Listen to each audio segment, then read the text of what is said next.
entire subject. At this particular session, we'll be having an overview of the entire subject. Then in the next session, most probably, inshallah, we'll start by 2 or 2:15, somewhere around. And in that session, we'll start our subject. And I will try my level best to make sure that both the shifts are being made on par with each other. Now, without too much time, because very little time is there with us, let us have this particular slide available to you. Let me share it.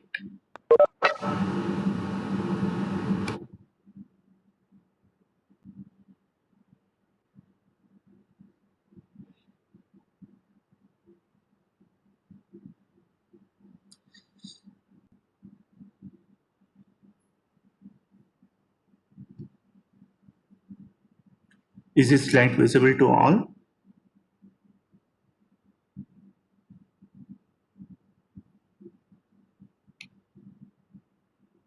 Can I get a confirmation?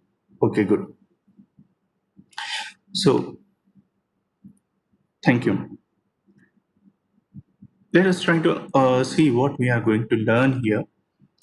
First of all, our main target in this subject is to learn how to store the data and retrieve the data in the best and efficient manner.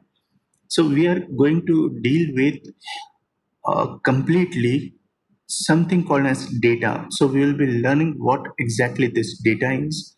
But this relational database management system is a part of the data science or storage of data. So we'll be learning that thing as a subject called as relational database management system.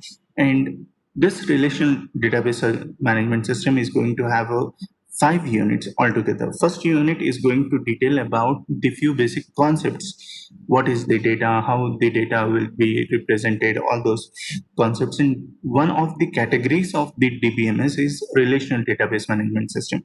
So we'll be learning here how those relational database management systems conceptually will be used.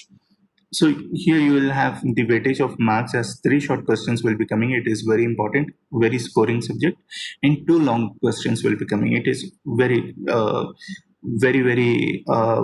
weighted with regard to marks. It is going to have almost 29 marks first unit. If you are um, practically speaking, I'm not so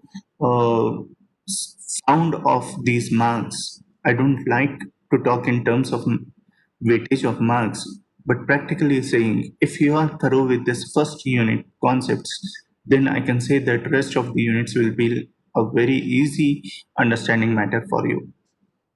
Without having the concepts about the first unit, if you try to interpret the second unit and third unit and so on, you will stumble upon one matter or the other, one concept or the other. So second unit is going to concentrate on what is the language that we'll be using to interact with the data in order to store it and retrieve it and manipulate it.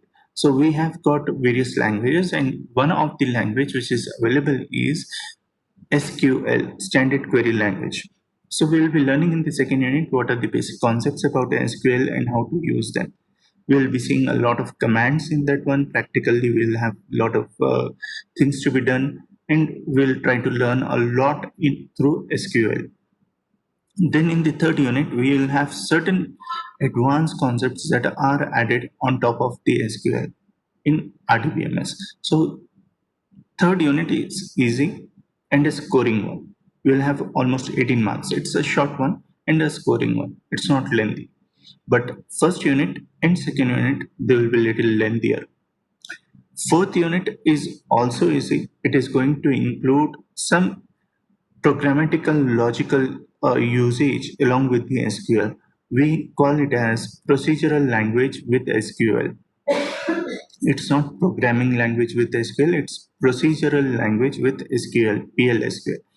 This fourth unit is going to detail about what is the programming terminologies that can be included in SQL and how the Oracle is going to execute the program and what are the various structures that we need to learn in order to work with the programming. So it is going to cost you give you 23 marks. It is going to have two essay questions coming. Last unit will be little advanced concepts in PLSQL that were included. Almost whatever we are having here in the fourth unit, almost the same concept with little advancements have been kept in the fifth unit. It is a short unit and it is going to fetch you around 16 marks. So this is with regard to the curriculum. Now let us try to see what are the major topics that are there in the unit by unit order. So coming on for first unit, it is going to talk about what is database system first, then what are the advantages of database system. Then we will try to see what type of data is to be revealed to user, which is to be hidden. If I want to hide the complexities, it is called as abstraction.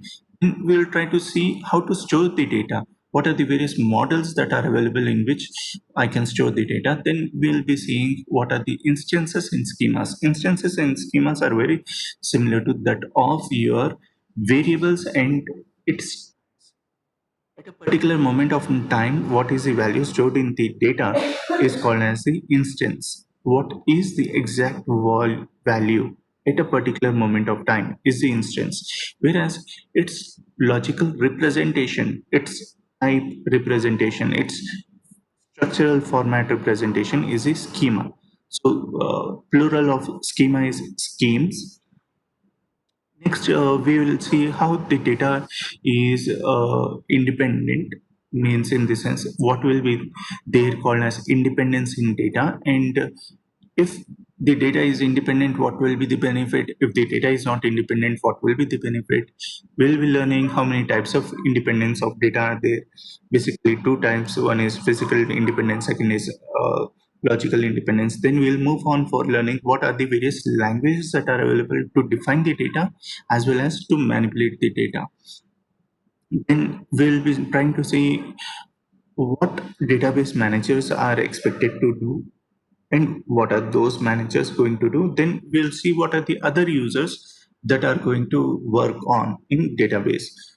Next, we'll try to have overall structural overview of the entire database. So once the overall structural overview is done, we'll try to go on our relational database management system, and we'll try to see what is an entity and what is entity set. Uh, Entity can be thought of like anything that exists in the world and that can be distinguished from others is called as an entity, and a set of similar entities is called as entity set. Same way, we'll have various entities linking with each other or having some association with each other. We call it as relationship. So when we have relationship, if the relationship is of similar nature, then we call it as relationship set. Then when we want to represent the entity in the practical terms, I said that entity is anything that exists in the real world and can be distinguished from others. When I want to say that it can be distinguished with others, then there should be some characteristics of this entity, of this object, that makes it stand unique from others. Unique nature is brought by those characteristics, and those characteristics are called as keys. There are various categories of keys. We will be seeing super key, candidate key, primary key. We have got surrogate key. A lot, many are there. We will see all of them. Then we will have mapping constraints. Mapping constraints is something like, for example, uh, student is one entity. Students is one entity set where each student is one entity. Now, same way, faculty is one entity. Faculties is one entity set where each faculty is one entity. Now, when a student want to take admission in a college, in a class, around 60 students can take admission in one single class. There cannot be more than 60 students. That's the limitation. That limitation or the conditions that we are going to apply are called as mapping constraints. They say in a relation between student and the admission, there is 60:1 ratio. That ratio, 60:1, from student to admission is called as mapping constraint. Next, we'll try to see these entities and relationships, how they can be practically stored uh, from diagrammatical perspective, conceptual perspective, to a tabular format which can be stored inside the computer. So once we know how to store the diagrams into tables, convert the diagrams into tables, we will have a lot of discussions. There are almost 12 categories of various reducing of ER diagrams to tables. Then we'll move on for the little enhancements, little upgradations. What are these? Generalization, specialization, and aggregation. Then we'll be learning about, okay, we have created the tables to store the data. We have converted the ideas into diagrams, from diagrams to tables. Now, when lot of tables are there, bigger tables are there, to interpret big tables, it takes much more time. So for having the table to be split it into multiple fractions to make the concept look very clear cut and easy to interpret, we'll try to use a concept called as normalization.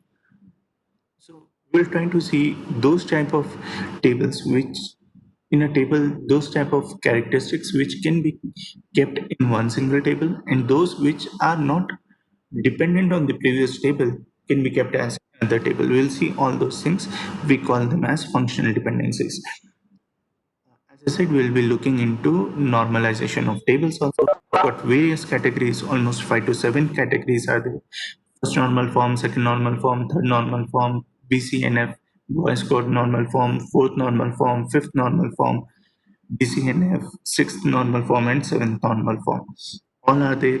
We'll try to see the last topic of this unit as if any company want to release their data, their software as a database management system software, DPMS software, then that software should satisfy certain conditions, should withhold certain standards. Those standards were defined by an author called as AF Code, and it has given certain rules that be followed for that software to be called as RDPMS software. So this is the whole thing about the first unit that we'll be talking about. Then coming on for second unit, we'll have the first thing, why do we need to learn the SQL? Then can we keep the SQL embedded inside other languages? If that is the case, what is the lexical conventions? Lexical conventions means what are the rules that we need to follow when we are trying to make use of SQL language, especially with regard to naming of objects and parts and how to refer them. And if I'm referring them to a remote database, how to refer to them. Then not just that, we'll also try to see how to see the literals coming up. Literals in the sense, certain fixed things whose meaning is fixed, it never changes. For example, true is a keyword. Its meaning is fixed. It's always true. Same way, a word false is a keyword and its value is always false. Similarly, numerical 1 to 3, those values are always 1 to 3 only, it never changes. So there are certain texts which remains same, constant, and there are certain integers which remain same. So what are those literals? We'll try to see. Then we'll try to see what are the various data types available in SQL, because SQL is also a language to store the data and to use the data. We'll have certain data types defining the variables and certain other things. We also have certain columns given by default by the Oracle called as pseudo columns. Then we'll try to see how to include comments within SQL statements and how to have the default functions or predefined functions to be used. Then we'll try to see how many different formats are there in which a date or a number can be represented. For example, if we are talking about salary, it should be in terms of amount. Though it's numerical, we'll keep some currency symbol before them with a comma or something like that. Then we'll try to see what are the commands of data definition language. This we'll learn more in detail in the second unit. Then we'll try to see what is a subquery, and then lastly the joins.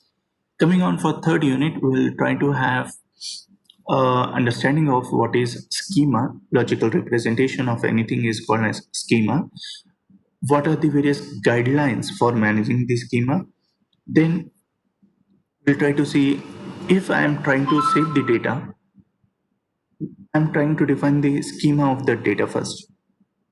If you want to store any value in a variable, you will first define the variable's data type. Same way, over here we will try to define the logical schema. And if I want to make any change in the space usage of that particular schema, for example, for the table, then what are the various things that I need to consider?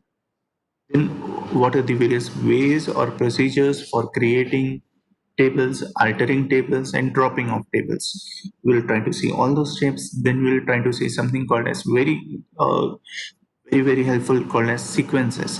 Sequences are automatic numbers that are automatically generated by the computer, and what was the last number used and what is the next number to be used is already known to the computer so that it can be easily handled. Next is synonym, a nickname given to any object inside the database. Then we have got indexes, which will shorten the searching of the data. Then we'll try to have what is a cluster. If I have three different tables which are of related matter, then I will try to club them into one cluster.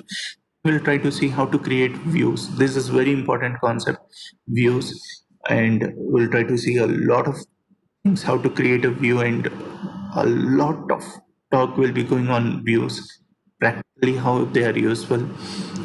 In short, I will tell view is trying to give a window to the user as per the user's requirement. For example, if I log in the database, I will get, for example, if I'm browsing the database of students' result, I will get the result like how many students in the class have passed, number of students who have passed, what is the best students' marks, how many students have failed, how many of them have come above average, how many have come below average, so forth. So these type of informations will be saved inside the database, and when I view it as a faculty, I will get this detail. Whereas if you log in, you'll get only the data pertaining to your PIN number, which is related with your PIN number. But you will never get the data how many students have passed or failed or something like that, because what has happened is the developer who has developed that software is giving the view of the data. The same data is being used to calculate all those things, but it is giving you the window in which you are able to see only your own result. Whereas for me, they will generate automatically a view or a window as per my requirement and as per my standards. So that's what is called as a view. So we'll see views and how to create them, what are the advantages of them. Then last topic that we'll be seeing is a lot of integrity constraints. Like for example, suppose a employee is there, its salary, his or her salary is around, while typing by mistakenly instead of 8,000, one zero was missing. It became around 800. Should it happen practically? If the normal uh, data operator has typed anything, should it be taken by default as that particular thing has been typed, or any cross checking should be done in behind? Some cross checking should be done. That cross checking is the constraint, is the condition that we are checking before saving the data. So those conditions which are there, which are automatically checked by the database RDBMS software whenever the data is being saved, is called as integrity constraints. Like what I said for the salary, there are various other constraints that are there. For example, primary key, whether the key is foreign key or not, whether it is a unique key or not, all those details. Then coming on for fourth unit, we'll try to see what is the architecture of PLSQL. Then we'll try to see what is the features that are available in PLSQL, why we are trying to learn it. Then we'll try to see what are the data types available in the procedural language so that it can be clubbed with SQL. Then we'll try to see what are the declarations, how to declare and what are the naming conventions of variables, what are the built-in functions in PLSQL, like SQL tables. We have got PLSQL tables also, but these PLSQL tables are built up of records. Then we will try to see how to make those records, and we'll try to see what are the language features available, like decision making statements and looping statements available in PLSQL, along with exception handling. Then what are the built-in exceptions? We'll try to see user-defined exceptions, then advantages of exceptions.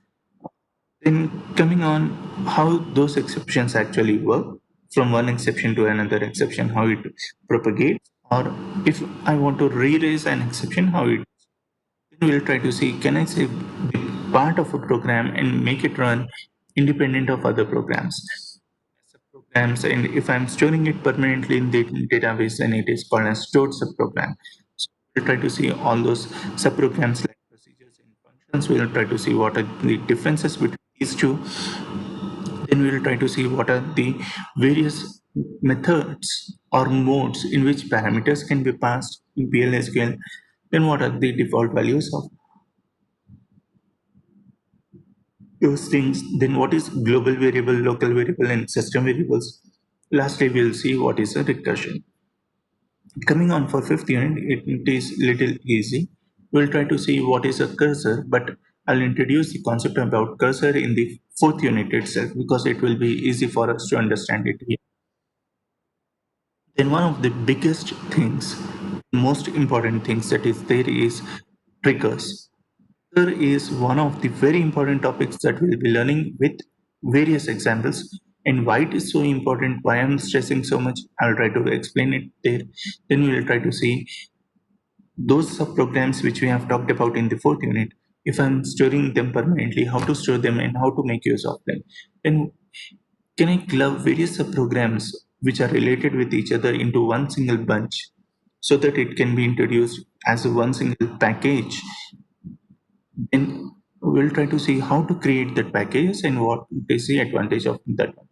Then if there are two, three programs which are having the same name in that package, what it is called as overloading or override.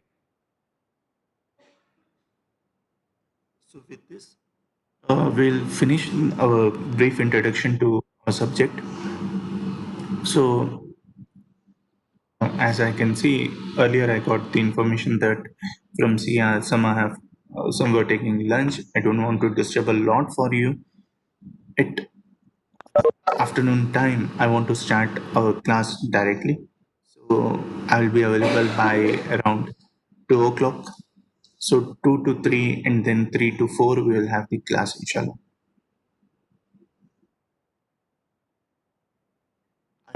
Brief introduction is okay for everyone.